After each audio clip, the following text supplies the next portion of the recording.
There are 24 base classes in EverQuest 2. What special abilities do they have? Where do they rank damage-wise? And what classes are most wanted? All will be answered. Let's go.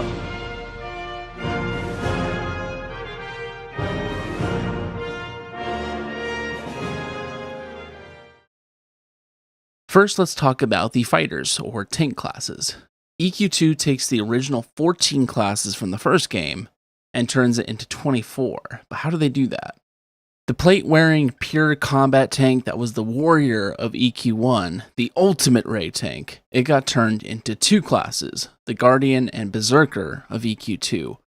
What's the difference? Basically, with all 6 tank classes that I'll cover, the dividing line is this. One variant is more offensive, it does more damage. The other variant is more defensive, it's harder to kill. Guardian is the defensive warrior, and Berserker is the offensive warrior.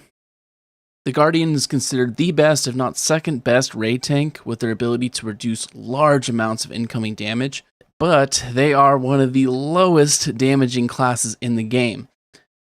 The Berserker, it can't take hits as well as a Guardian, but they have a buff where they can heal themselves by taking damage. It's kind of cool.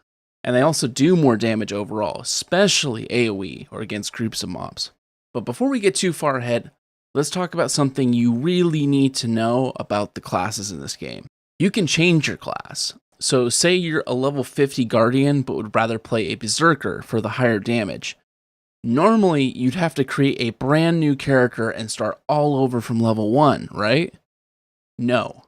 EQ2 gives you the ability to change to the other variant of your class, the other warrior, the other cleric, the other mage, by doing a betrayal quest. You can do a quest chain to betray your good aligned city to become a citizen of an evil city, and vice versa. When completed, you'll be given the option to change classes. For instance, if you betray from the good city of Kanos as a guardian to the evil city of Freeport, you'll be given the option to change into a Berserker or just stay the same class. Some classes are neutral, so you can stay the same through betrayal, but other classes are not neutral. They're either good or evil, and will force a class change on betrayal, like the next 2 fighters we're going to talk about. Betraying is an option if you're not feeling any class that you're playing. The Crusaders, or Knights, plate-wearing tanks that generally use a sword and shield with a mixture of magic and combat arts. These are the Paladin and Shadow Knight. No neutral here, so you'd be forced to change classes if you betrayed.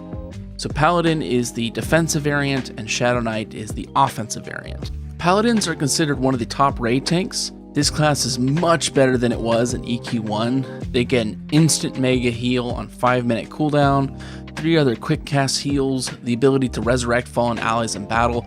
They're just hard to kill, and they help keep their group alive. Shadow Knights, on the other hand, are one of the top damaging tanks with high AoE potential. They're often considered the best soloer. Many of their combat arts do damage and heal at the same time, whereas a Paladin can only do one at a time. SKs get a huge nuke on a 5-minute cooldown, feign death, and the ability to evac. It's an emergency teleport to bring your group to safety. Now, the last 2 tanks, in EQ1, this class was just DPS, but in EQ2, they got re-rolled into a tank. The Brawler classes are the Monk and Bruiser. They are pure martial artists. They are also pretty high damage tanks. Brawlers are very avoidant, so they don't get hit as much as the plate wearers, but it comes at a cost. Brawlers wear leather armor, so when they do get hit, they get hit a lot harder. Both Monk and Bruiser get a strong self-heal, an instant melt ability on a 5-minute cooldown, and the ability to solo feign death. At vanilla EQ2, it's hard to describe how Bruiser and Monk actually differ, but in general, the Bruiser will do more damage, whereas the Monk is tankier with more utility. In later expansions, this divide really gets fleshed out. The Monks get the ability to repel all attacks for 12 seconds, and a self-invisibility that drains their power, and the ability to feign death the entire group. Monks are often picked to be off tanks for raids because of that repelling attacks for 12 seconds, where Bruisers mainly get more damage abilities. That's it for all the fighters. Let's go on to the healers, called Priests. Again, the healers differ just like the fighters in that some are more defensive, whereas others are more offensive. And another difference too is how some healer types work better with melee DPS versus caster DPS. Overall in EQ2, healers are vastly improved from the original game. In EQ1, you could expect to sit 90% of the time as a healer, and clerics were the only healer you needed.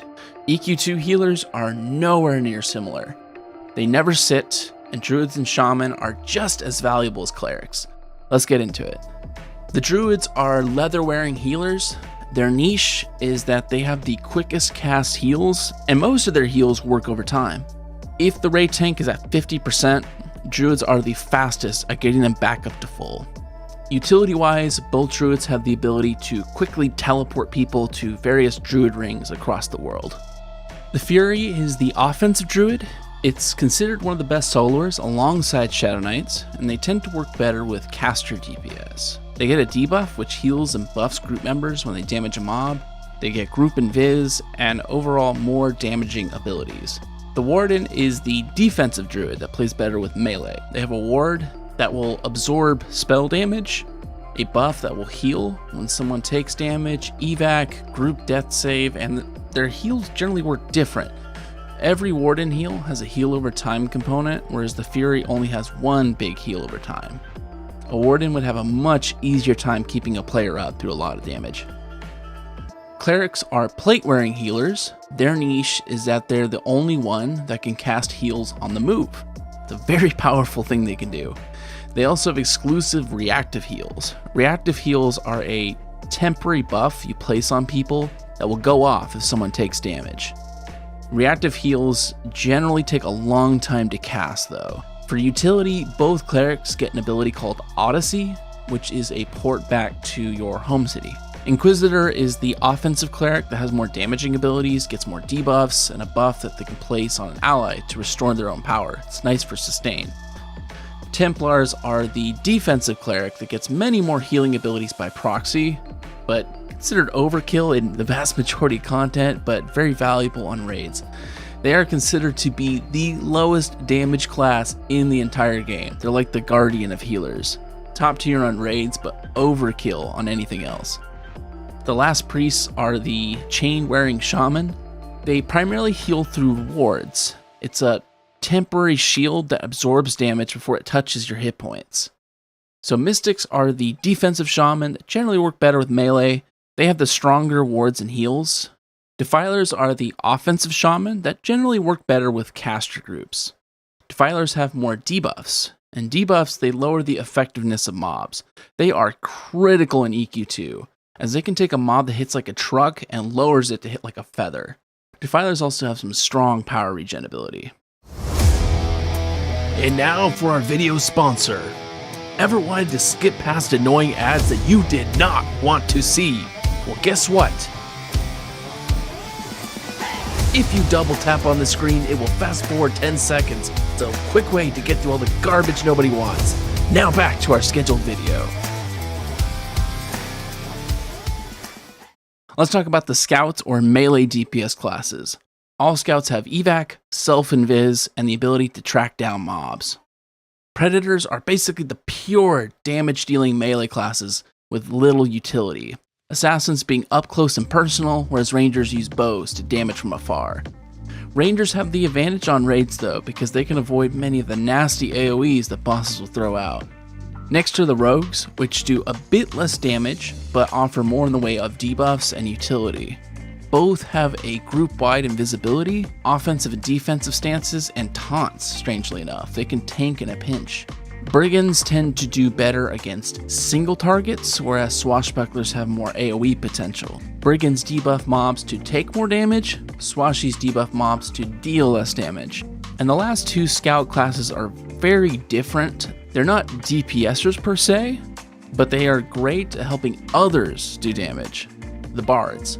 Utility classes in that they bring strong buffs to boost others, strong debuffs to weaken enemies, and the fastest run speed buff in the game. Highly sought out for raids. The dirge works best with melee focus groups like fighters and scouts. You throw them in the main tank group on raids. whereas Troubadours are better suited for casters, but they can work with melee too. Not as good though. They're best put in with the Mage group. So Dirges, they can boost the hate the tank generates, whereas Troubadours decrease the amount of hate non-tanks make. They can buff opposite resistances, and the other main difference is their utility abilities. Dirges can resurrect allies in combat, and later on become the de facto raid reser. Whereas Troubadours, they get crowd control abilities. They can keep a mob stun locked with Mez, and take control of a mob to help fight with Charm. Now, that's all for the scouts. Let's talk about caster damage, the mages. All mages get a single target invis. So the sorcerer classes are the mage version of predators. They're basically pure spell-casting damage dealers that have some utility, but not a lot. This is the wizard and warlock. Both get a teleport, but it's even better than druids. It has more locations. Wizards tend to do better against single targets, and warlocks fare better against groups of targets. The summoner classes use a combination of nukes and pets.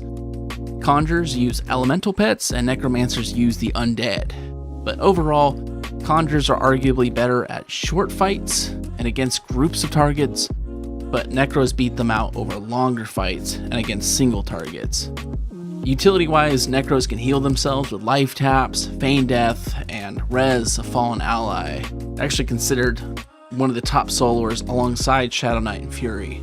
Whereas conjurers, they can summon an ally and zone to themselves and get some pretty strong pet boosts. Now, the last two classes before we get into DPS rankings. This is the mage counterpart to the bards, not really a damage dealer, but strong buffs, debuffs, and utility. The enchanters, or the best power batteries in the game. Coercers tend to work better with melee groups, and illusionists better with caster groups. Coercers mainly use charm to acquire a pet, whereas illusionists have a permanent pet that's just a weaker copy of themselves. And illusionists are the last class I'll mention that have a group invis. Both enchanters are highly sought for raids. But for a quick synopsis, the only classes that have ports are Fury, Warden, Wizard, and Warlock, and the only classes that have group invisibility are Illusionist, Brigand, Swashbuckler, and Fury. Who does the most damage? Where do the classes rank? Let's get into it. In theory, there's supposed to be 4 tiers that classes fall into, but with current patches, it's a bit off. So what is the DPS meta supposed to be? Tier 1 is normally the pure DPS classes like Wizards, Warlocks, Assassins, and Rangers. They are purely spec'd for damage, not really much utility in the way, and that's why they're supposed to be Tier 1. Tier 2 are your DPS classes with some added debuffs and utility, like Conjurers, Necros, Swashbucklers, and Brigands. Tier 3 are your explicit utility classes like Bards, Enchanters, as well as your offensive-leaning healers and tanks. And then Tier 4 being your pure defensive guys like Templar and your tank class Guardian. So that's how it's supposed to be in theory, but in reality how it is right now. The dumbfire pets that Conjurers and Necros have are crazy powerful, so it actually puts them not Tier 2, but it puts them Tier 1, and all the explicit damage classes are below them. Special thanks to Amen in the guild I'm in. He's one of the guild leaders. He helped share this information that I did not know. Now, for the last question of this video, what classes are the most wanted? It depends. So if you're going to solo, I would recommend Necros, Shadow Knights, Furies, Conjurers, Brawlers. They're all very strong. If you're going to group, Tank is usually the hardest to fill. Any tank class will do. Number 2 hardest to fill being Utility, Bards, or Enchanters. They bring sustain so your group can keep going for longer. And then Healers, and the lowest needed being DPS. For raids, Utility becomes most in demand. So Bards and Enchanters are wanted in every group. Next being your Healers, your Druids, Clerics, and Shaman.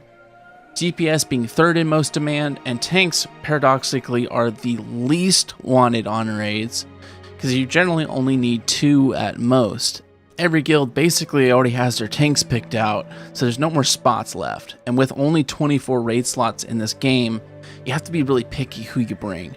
Adding an extra tank means you have to drop a healer somewhere, a DPSer, or a utility that just are a lot more important. Good luck getting into a raid as a tank is what I'm saying. Now, if you'd like an even deeper dive into the specifics of each class, I'll give a link in the description for the Bare Necessities YouTube channel, who does an awesome job explaining the intricacies that I do not go into here.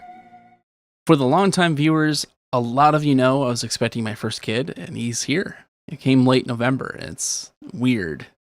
Babies are gross and annoying, but you grow to love them more than anything else. And I don't know how he survives this. So I put him in a sleep swaddle at night because it calms him down, but there's a big problem with it. Zero airflow. He has horrible farts all night long, and it just stews in the sack. He just Dutch ovens himself all night long.